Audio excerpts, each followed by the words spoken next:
Good afternoon, everyone.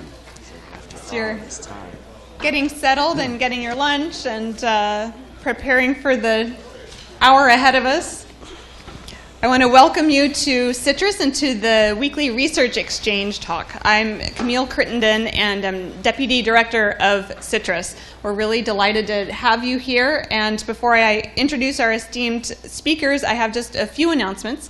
I also want to welcome our web viewers. As you know, we have these events every week, not just here in the Banatao Auditorium, but we also webcast it live to the other Citrus campuses at UC Davis, Merced, and Santa Cruz, as well as live online through YouTube, so you can also be sitting at home or in your office and watch comfortably there as well. But we're very happy to have you here with us in person and hope that you'll contribute to the conversation through the question and answer period at the end. Just a couple of quick updates. A couple things happening next week. On December 9th, the Citrus Foundry, which is our startup incubator, is hosting a demo day to celebrate the graduation of our terrific teams, the teams that graduated in fall 2014 and spring 2015. So on this occasion, we'll have 6 of those teams to give presentations about their accomplishments and their plans for the future. So this is a really inspiring group of young companies, and I hope that you will come and join us. You can look for details online. It will be in the evening, I think around 6 o'clock or so on December 9th. And then on December 11th, which is next Friday, a week from Friday, we're going to host a town hall meeting here in the auditorium at 2:30, where our director, Costas Spanos, will give some updates about what's been going on here at Citrus over the last year. That will be followed immediately by the Citrus Holiday Party at 3:30. So please plan to come and hear some news about Citrus and then help to celebrate us and ring in the winter holiday. We are very pleased to have as our guests this afternoon Tyler Norris and Ann Watley to talk with us about their work. Tyler Norris serves as Vice President of Total Health Partnerships at Kaiser Permanente. As a member of the Community Benefit Research and Health Policy team, Tyler helps implement Kaiser's aspiration for physical, mental, and social well-being of their members. And I know many of us affiliated with UC are Kaiser members, so I'm particularly interested in learning more behind the scenes about that.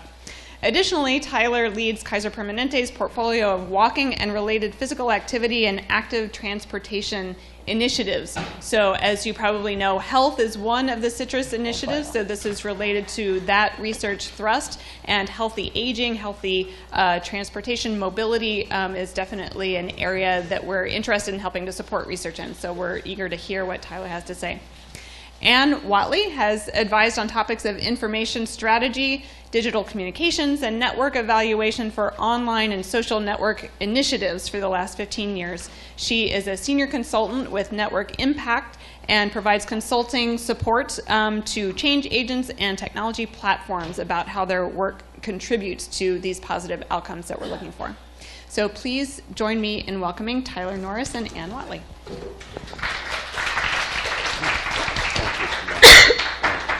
Thank you, Camille. Good afternoon. Oh, good to see you. Been looking forward to this conversation for a while. We really appreciate being invited here.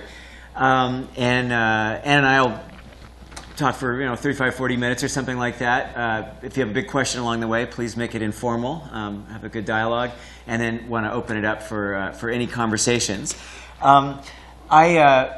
So also welcome not only those of you who are here, but those that are virtual and those that are synchronous and asynchronous. It's just great to have this conversation. Hopefully it's something that we can not only have today in the room, but in an ongoing way. I'm not a technologist. I don't spend my time working with data all day and making maps and visualization. I'm interested in its application. I'm interested in how we use data and visualization to tell stories, to build community will, and to drive policy and practice changes that improve the health of people and places. So I want to talk with you a little bit about how Kaiser Permanente is using data to improve the health of our members and the communities that we serve, a few different kinds of ways, really from an application perspective of how do we use it to make decisions as a $60 billion nonprofit? We run on data, and how do we use it to determine where we locate facilities, where we make our grants, what kinds of investments we make in everything from food systems to physical activity to other public health strategies. So that's that. And then Anne is going to give a little bit of comment about a study that we led with the W.K. Kellogg Foundation about what's the state of play, the field of data platforms and for population health improvement, for economic vitality, and really how are communities around the country using data to drive change, and what are funders investing in, and what are we learning kind of at the edge of where the field's going. We thought that would be interesting for the citrus community and all of you to jump into. So I'm going to just start with a little bit of understanding Kaiser Permanente. Obviously, many of you are well familiar, given that our home base is in Oakland, right next door. We're a nonprofit integrated delivery system. So for those of you that are not familiar, we're different than most players in the health sector. Most hospitals get paid for treating illness, right? That's how they get their revenue. And then insurance companies get paid by the federal government or companies or individuals, and they pay providers, and they make their margin, right? Our incentive's quite different because we offer coverage, and we're the care delivery system. So rather than hospitals who get paid for treating illness, we actually do better when our members are healthier, right? Because we're at risk for our members' health. So with the Affordable Care Act, placing more providers into receiving global payments for taking care of blocks of the population, Kaiser Permanente becomes very interesting to the health field because it's an incentive that we've had all along in 70 years of our history. And now you'll see more healthcare providers, other hospital systems, Sutter, Dignity Health, fabulous healthcare organizations, getting into more of a risk-sharing arrangements like that we have, and you'll see that around the country. So what we're doing to use data to improve health is important because that's ultimately our mission. Ours is to improve the health of our members, provide high-quality, affordable care, and to improve the health of the communities we serve. So as a nonprofit, mission-driven health system, we are accountable to you, to the communities, and the members to not only take care of you, but also how are we improving the health of the communities. And that plays a long way through why what we're going to talk about as total health is key to our vision. I just wanted to, Camille talked about kind of what the mental, emotional well-being. I just want to say that when we talk about total health, you'll hear me talking about total health in 3 ways. 2 ways right now, and then one after Anne. One is the whole person, spirit, mind, body. Not only for health, social, emotional well-being as a contribution to human flourishing, right? Where human well-being is an end in itself. The health of our mind, our body, our spirit, our emotional well-being.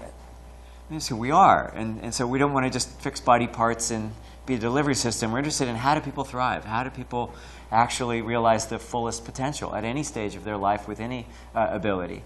And also, we know that our mental, emotional well-being, our ability to feel better about ourselves, has everything to do with behavior change. So if we look at the modifiable risk factors that are upstream from chronic disease, which is 80% of the cost in health system right now, and those 4 modifiable risk factors being physical activity, nutrition, tobacco, and the moderate use of alcohol, we know that kind of where we are in our own well-being has everything to do with which of those things we do to sort of self-medicate, right? Fair enough. The ways that we sort of cope. So, end in itself in this. Now, a couple thoughts. This isn't an advertisement. It's just actually a fact. Kaiser Permanente is the highest quality provider in every place that we operate. That's true. But now let's talk about the communities that we're in. So these are heat maps, and again, the beginning of me showing you how we're using data and visualization to tell stories to create. So you recognize the Bay Area, San Francisco. Here we are in Oakland, Berkeley. It's better to be cool. These are obesity maps, so blue is cool is better, and red are higher rates of obesity. And you can see that you would predict that. You'd go, yeah, we know that income is typically associated with obesity, so you could expect San Francisco and Marin and some of the hills in Berkeley to be a little higher, and then the East Bay, you know, the cool area and the lower income. You'd expect that. right? And we could start to look at asthma. There you see asthma rates in San Francisco around areas of traffic congestion, bus idling, old housing stock, a bunch of different reasons why you might have that, as well as this changes a little bit. You know, money doesn't buy you happiness, so there's a big red mark in the middle of San Francisco starting to show some different pieces. Diabetes rates. Again, you're starting to get the picture of how we might look at this. Now, if I said this was population data, you go, that makes sense, but I've got a little secret for you. This is member data. So these are Kaiser Permanente members. Remember, I just said highest quality care system every place we operate. Same physicians, same protocols, same best-of-class care that we give anybody, give our members, Medicaid members as well, Medi-Cal members as well as anyone.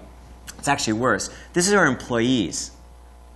This is our employee data who actually know how to use the delivery system. So one of the things that these heat maps are reminding us, which we all know in public health, is that place matters and that our medical care delivery system is only a small fragment of what creates health. So this is a very provocative way to get at this. Here's a map of disparity by health equity.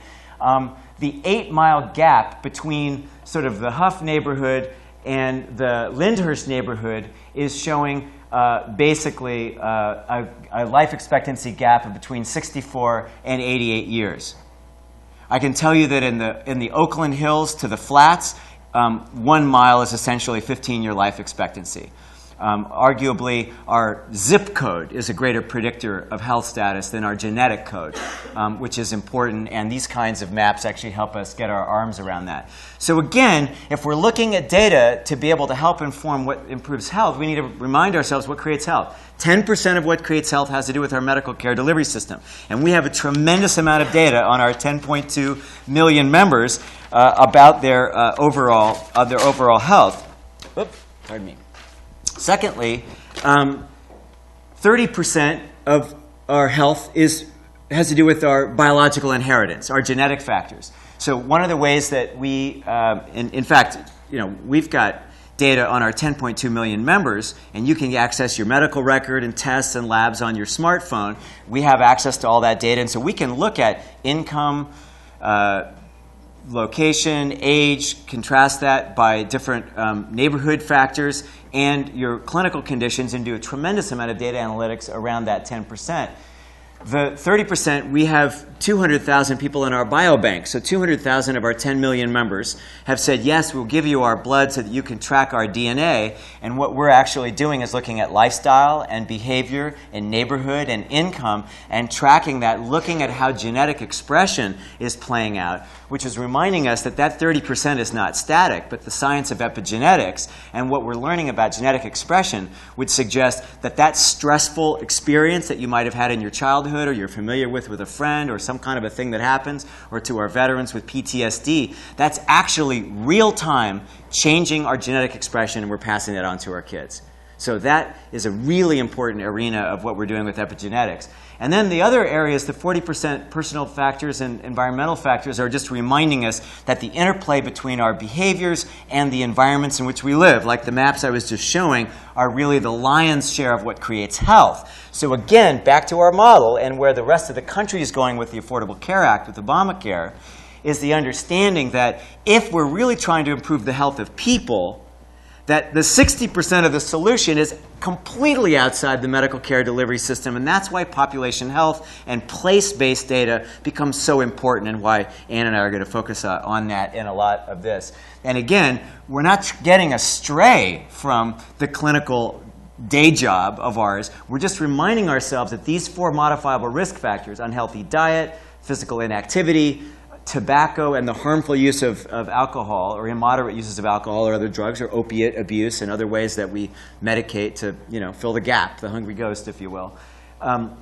It expresses itself as cancer, cardiovascular disease. So our clinicians are aware that they can provide the highest quality care, but if we put somebody we discharge somebody back to a toxic community that's a food desert, that's unsafe to walk, where there's nothing good in the grocery store, where the housing is under subpar, where transportation to get to work is out, that it doesn't matter what we do in the delivery system, we're not going to be able to fundamentally drive people's health outcomes. And that's really shifting the conversation about how we use clinical data and population health data in a way that helps us shape what our investments ought to look like. And I think this is really important because if we're actually looking at our members with chronic disease, let's say a person who's at risk of being a pre-diabetic, that we want to not have be a pre-diabetic, or that pre-diabetic who we don't want to have be a diabetic, or a diabetic who can't manage their condition, that their social and non-medical needs, access to healthy foods, safe places to be active, a grocery store, the affordability of this, the ability to get to transportation, housing, legal and financial services, the same factors that we all have in our lives, but a lower income person who's struggling with any of those, right? We have 800,000 Medicaid members, and partially with the expansion, that we have to be making sure that we're meeting social and non-medical needs, not that we would do them ourselves, but that we're building partnerships in the community to be able to do this. And I'm going to bring this up a little bit because we've been at the work, if you will, to kind of impact all of this for a long time with grant making. And after 7 years, a couple of years ago, after 7 years of grant making into schools, into the workplace, into communities, what we basically found is that most of the things that we've been doing did not have sustained behavior change as a result. That if you remove the grant program, that at the end of the day, what we had done hadn't been enough to actually create sustained behavior change in physical activity or nutrition or tobacco cessation to have a population-level health impact. And what that did is through the use of that evaluation data and what we were able to look at over time is to say, we've got to lean in another way. So example, if you're trying to improve nutrition in schools, 50% of the vending slots, healthy stuff, impact, sounds good, almost zero. Not enough dose. A vending ban of junk food, whole school reform, no, it doesn't do it. You could change the scratch cooking, source your food differently. Would that change behavior? It turns out, no, not until you address the pizza joint across the street from that and really change the whole food environment. Walk to school day, walk to school year, now changing the streets to be walkable and bikeable to get to school, and physical activity requirements. We found that until you did all of that, you couldn't have a population-level health impact. And again, that data was important because what it means is that most of the philanthropies investing in health and public health have not been going with enough reach, enough people, enough duration, long enough, with enough intensity to actually have an impact. And that was really important for us to understand. Just a couple more thoughts that have to do with how we locate our facilities. Now you're looking at our Mid-Atlantic area. There's Washington, D.C. in the middle and surrounding areas of Virginia and Maryland. And so what we're looking at there is we're saying now how do our members line up against the overall population health? In other words, if we're going to do high-dose initiatives that are capable of having a population-level health impact to both fulfill our mission and reduce preventable demand on the delivery system, we need to understand our population vis-a-vis the larger population. So, for example, we're wanting to make sure that not only are all of our members within 15 minutes of a primary care location as a delivery system, but we want to map, and I didn't get into a lot of it, are they within 10 minutes of transportation to a safe park? Do they have access to a full-service grocery store with affordable food, or to WIC or SNAP opportunities with EBT swipes so that they would be able to access, again, to the determinants of health, not just primary care.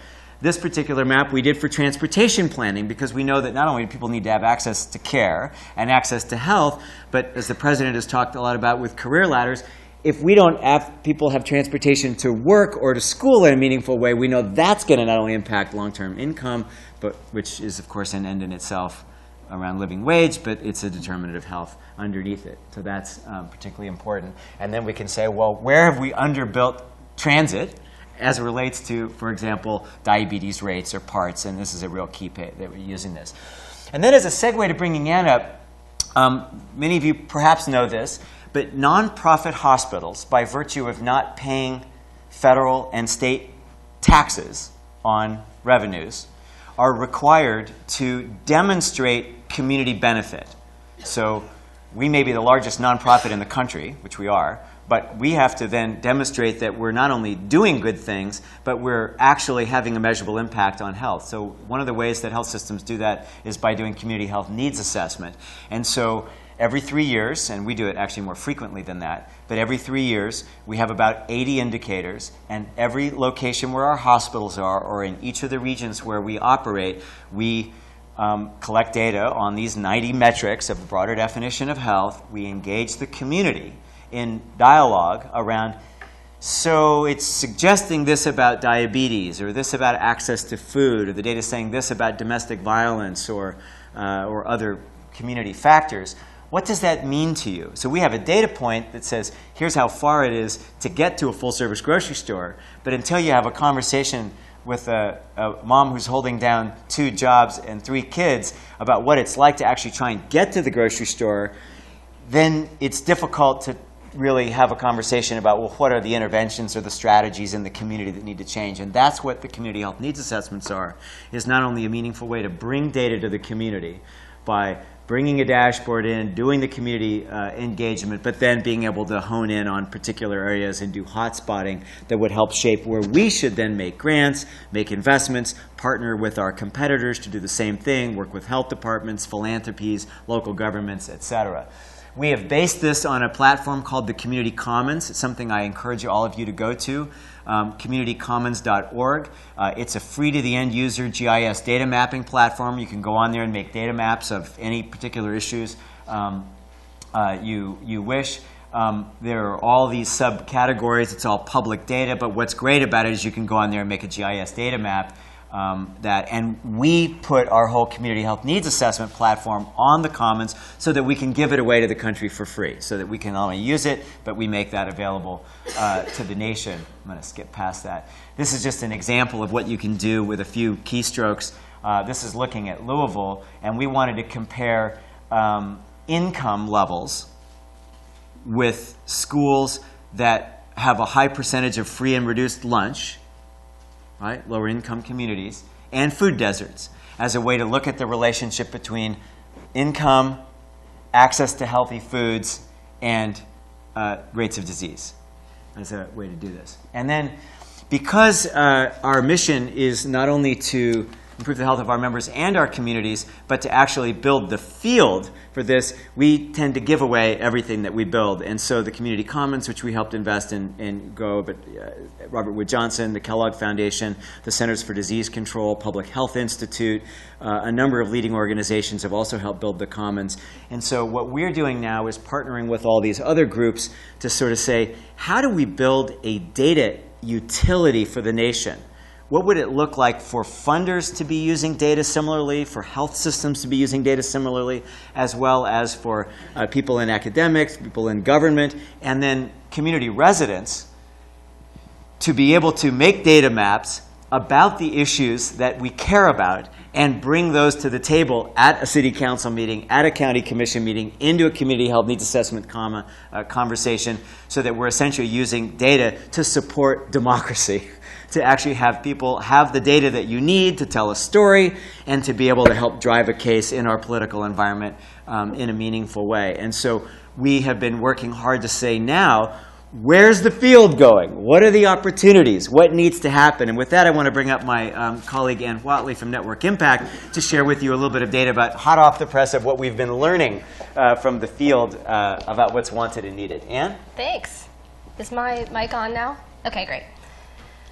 Yes, so as Tyler just noted, so about a year and a half ago, we started talking to Tyler about really taking a look at all of the opportunities that there are and really get a sense of where the field is. Because Kaiser and many of the people that are on here have been making investments in different tools and doing working on opening data sets. But there were a lot of things happening simultaneously and trying to get a sense for, so where's the trajectory, where are there real opportunities, and really trying to learn from each other and with each other about how to really accelerate this path forward and look at how to collaborate in doing so.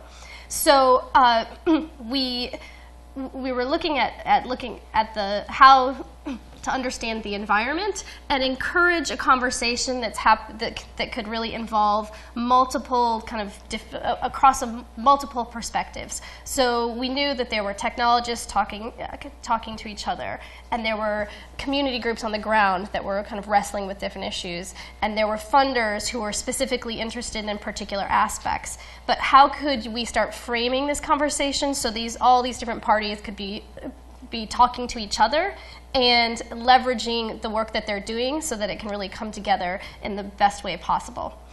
So the approach we took, we did a brief survey to just make sure that we had a good sense of what were the tools that were being used and in what ways and how they were finding them useful and what challenges there were, and then had interviews with 40 different organizations, from technology developers to innovators, to those who are doing kind of user design, as well as the funders who had particular interests. And this work was particularly focused. We spoke with people across government, private sector, public sector, nonprofits, but a lot of the learnings and kind of what we are talking about was focused on how to help funders who are making investments. So that's people like the CDC who are funding, but then also private philanthropy and others to see how they could have this broader picture.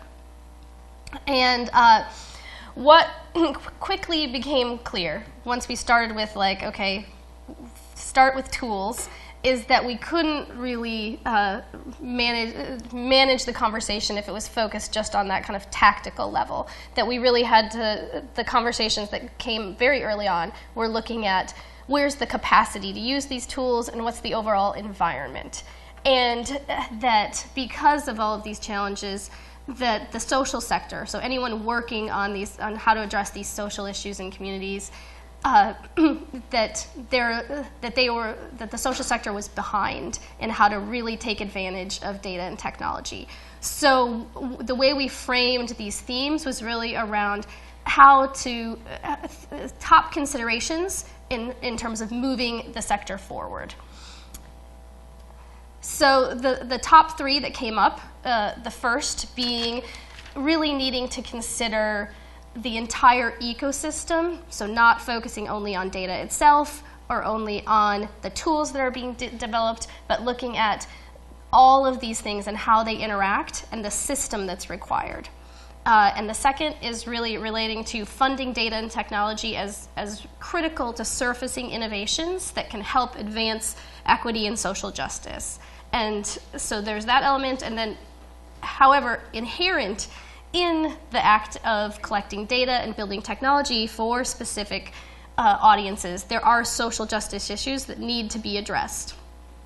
And then third, one of the greatest deficits that were mentioned is really the lack of a data-informed culture within the social sector. That's kind of a general orientation towards how to use and understand data that needs to be addressed for any of this to really take hold.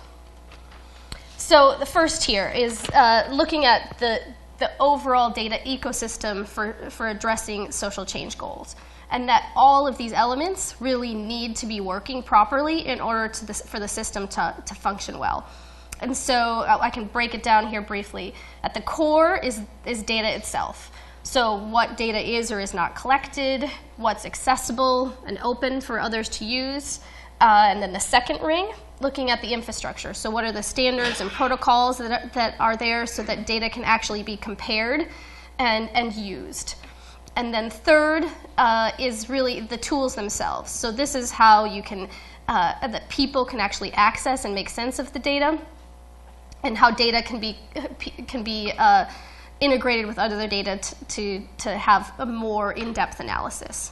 And then the light blue ring that's really required is around the supports. So you have these tools, but there needs to be technology and human resources that are building the capacity for people to make sense of what the data is telling them.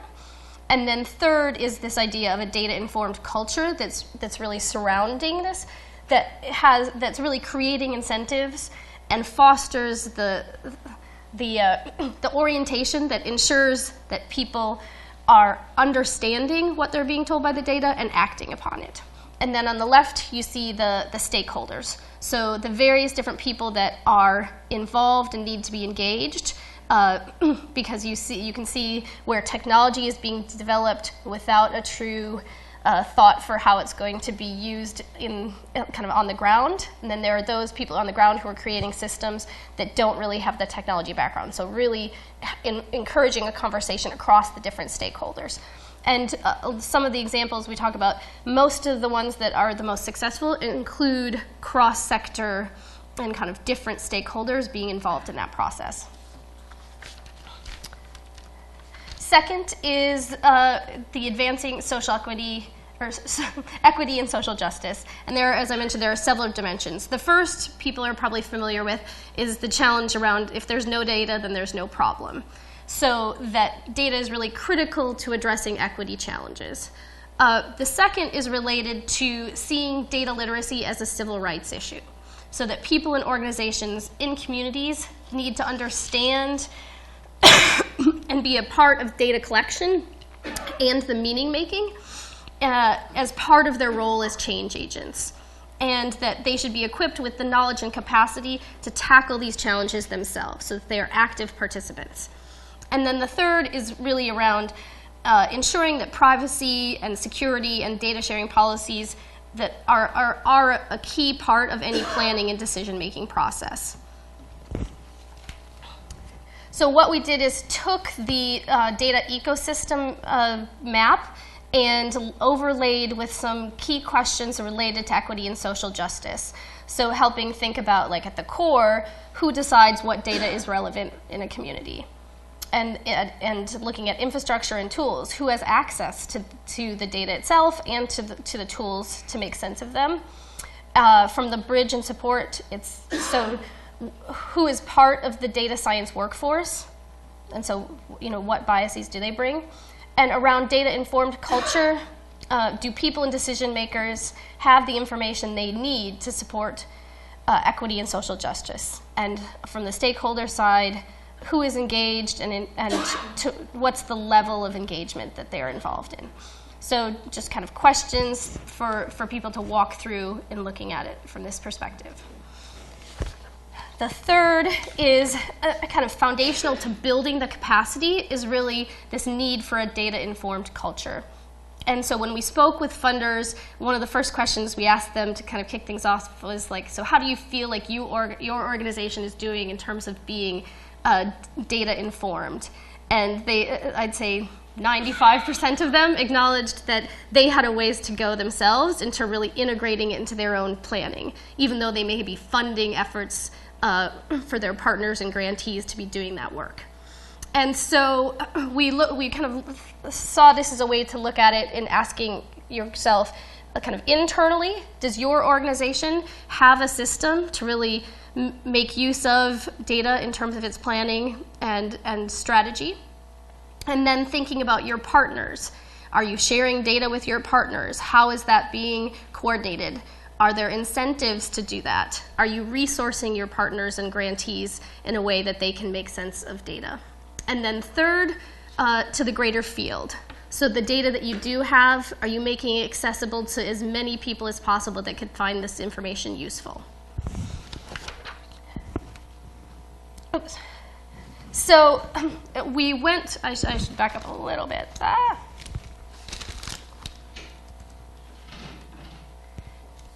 What we heard from people is they didn't just want kind of discussion points in our state of the field, but they wanted some informed guidance on, so where are the priorities, where are the critical areas that need to be invested. So the top question that when we were talking with people about, so what's their opinion on where investment should be, really came to how to get the sector up to speed and where it needs to be. And we heard a variety of different answers, but it all kind of boiled down to this idea that a systems approach is vital. And it's summarized pretty well in that first line of the first quote when you say, if you don't have a system by design, you have a system by default. And that's kind of where we've ended up now. And so we've got a lot of anecdotes. We had a lot of examples of people who had pilot projects that were kind of great little efforts in and of themselves, but they were very piecemeal. And in order for us to really get this to scale, we can't just be doing demonstration projects. We need to be looking at this from the whole system and creating that infrastructure that can bring everything forward. And so that's kind of the overlay for all of our recommendations when it comes to where to invest. But we did prioritize 4 specific areas. That is data infrastructure, the technology infrastructure, and bridges and supports, as well as research and discovery. I'm going to cover them quickly and give an example of what that would look like in terms of how to support it. So, data infrastructure, what does that mean?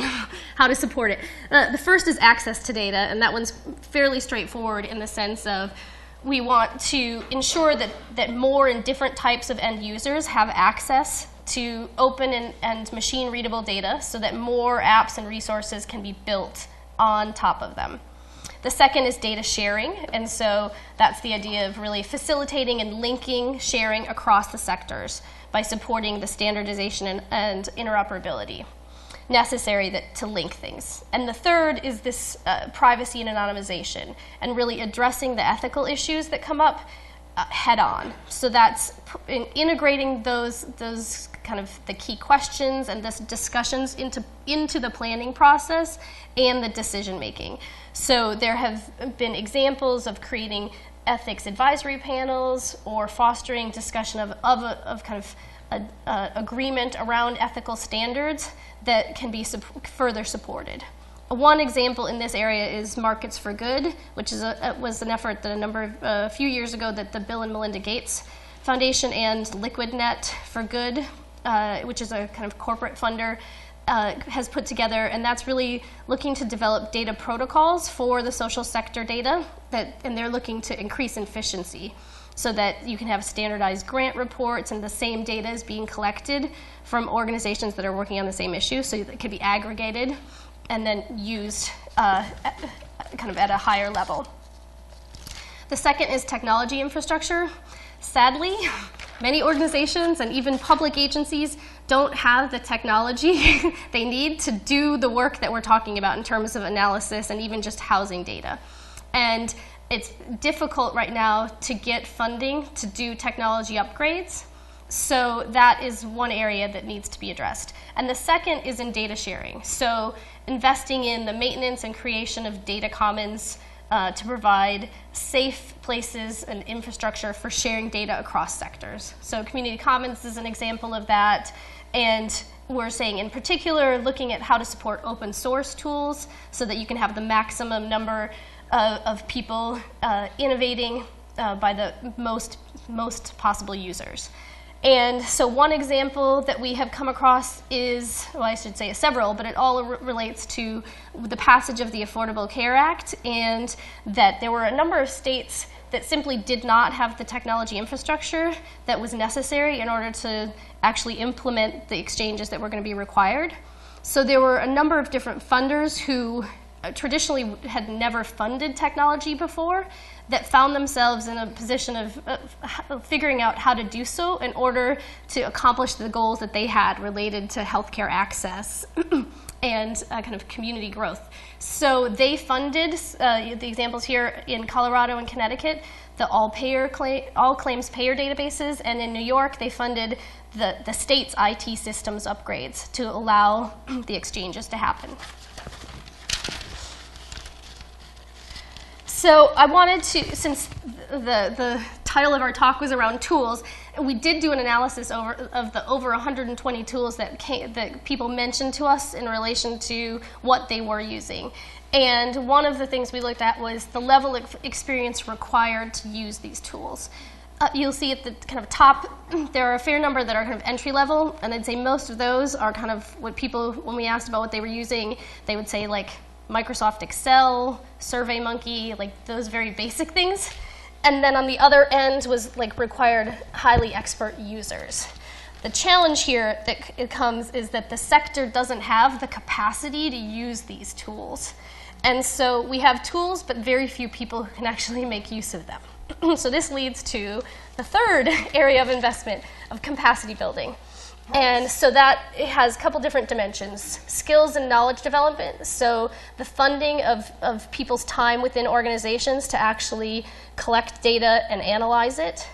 The second is around supporting bridges, so the intermediaries who can train and work with people at different stages to help figure out how they can make sense of data. So that might be supporting data scientists who are looking at a particular issue and working with organizations to make use of it. And the third is about recruitment of talent into the social sector to work on these issues.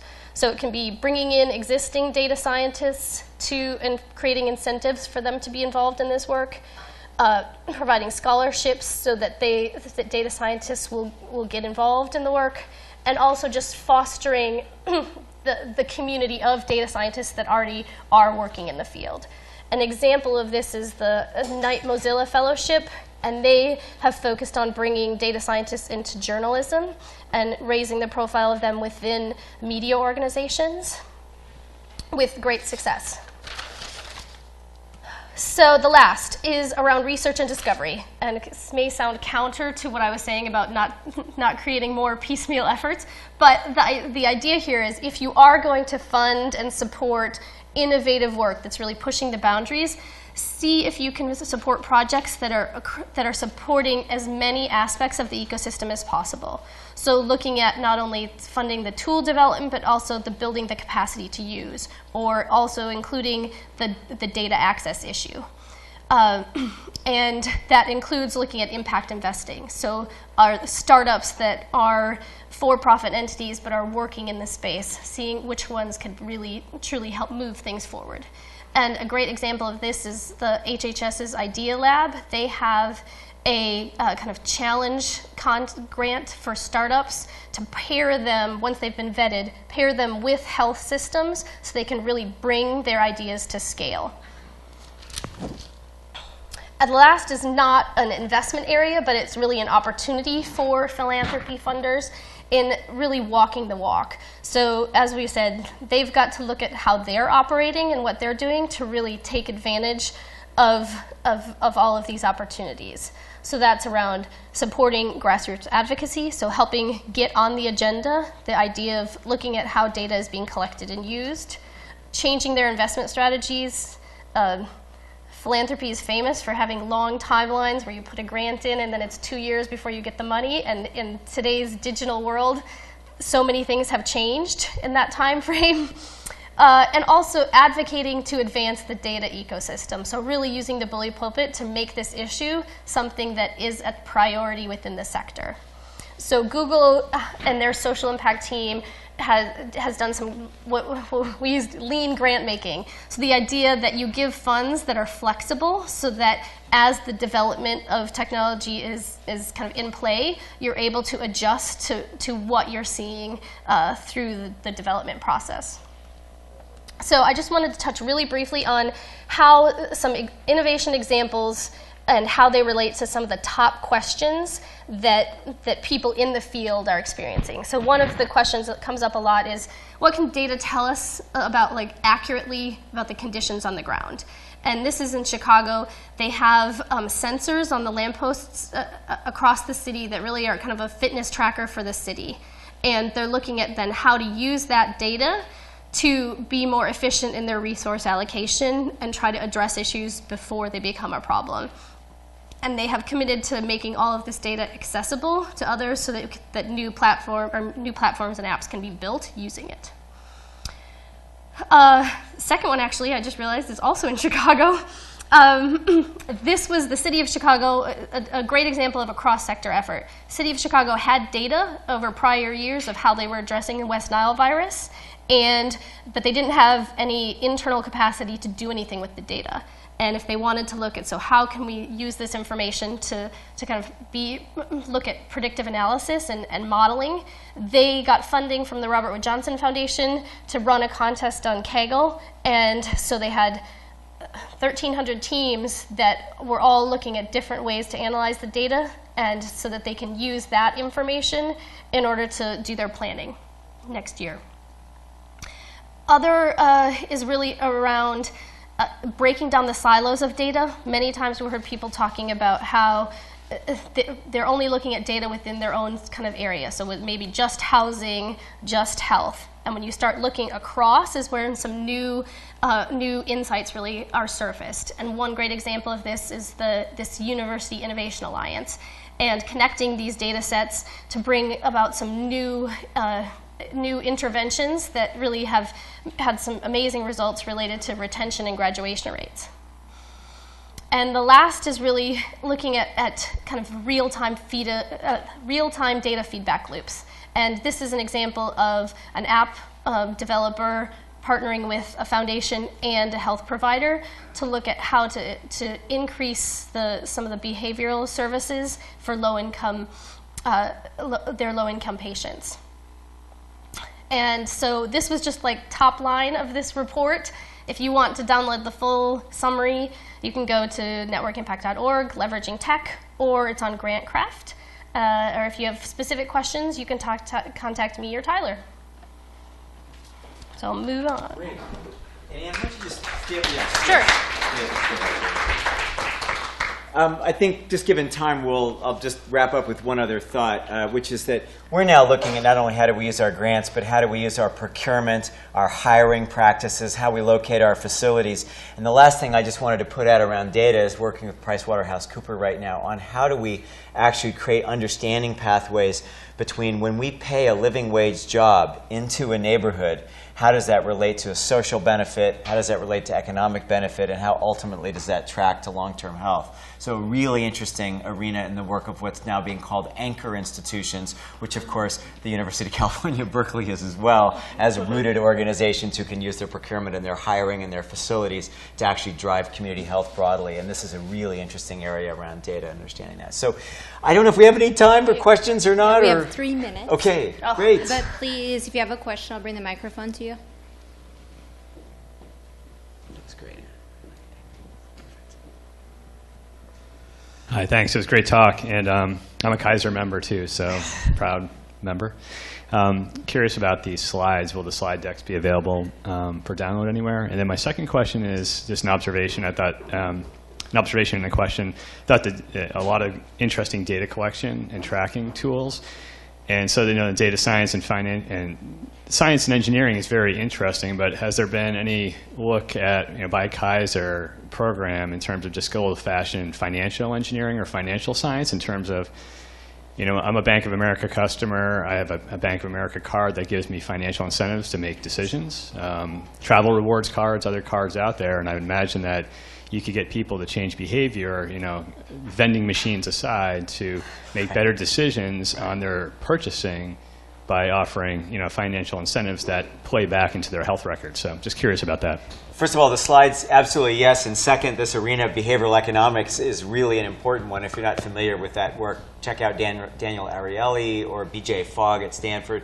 Really interesting work. And a lot of other health plans have been doing that to give discounts, but because we have such a commitment to population health improvement, we're actually not doing that, but we are doing it more around, for example, discounts on healthy food for our lower income members, to double up food bucks, which would allow a lower income person to be able to spend $1 but $2 worth of fresh fruits and vegetables. So in that regard, absolutely yes, or health club or something like that. The Y, a diabetes prevention program at the Y that we would actually pay for in that way. So yeah, great question.